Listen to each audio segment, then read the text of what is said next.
Hello বন্ধু, সাগুনটা ব্লগে আপনার সবাইকে স্বাগত।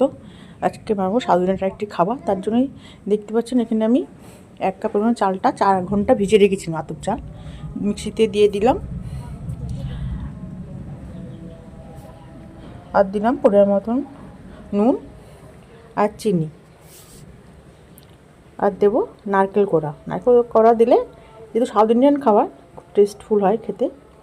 আর এই কাপের মাপ করে আমি 1 কাপ চাল ভিজলাম, এই কাপের মাপে আমি হাফ কাপ ভাত দিয়ে দিলাম।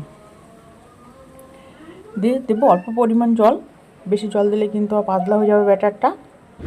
দিয়ে মিক্সিতে পেস্ট করে নিয়েছি, একটা পাত্রে ঢেলে নিলাম। দিলাম হাফ চামচ পরিমাণ ইস্ট, দিয়ে ভালো করে মিশিয়ে ঢেকে রেখে দেবো 20 মিনিটের মতো। দেখছেন কতটা ফুলে ফেপে উঠেছে, দেখুন। এবার একটা চামচের সাহায্যে এটা আর একটু ভালো করে ফেটিয়ে নেবো। ফেটানো হয়ে গেছে।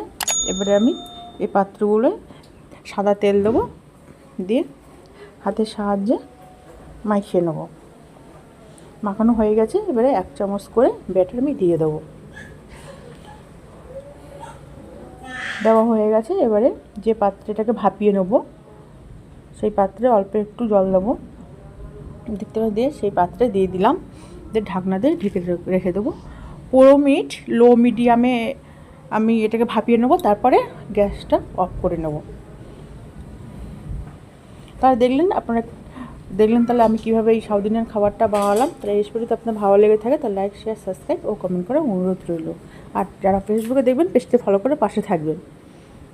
আমি 15 মিনিট রাখার পরে কিন্তু ঢাকনাটা ঢেকে রেখেছিলাম 1 ঘন্টা মতো। যেই ঠান্ডা হয়ে গেছে পাত্রটা, তখন কিন্তু আমি এই খাবারগুলো নামিয়ে নিচ্ছি একটা পাত্রে।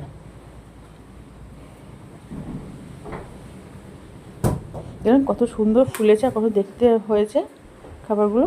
এটা রাত্রেও আপনারা খেতে পারেন, সকালেও টিফিন হিসেবে খেতে পারেন।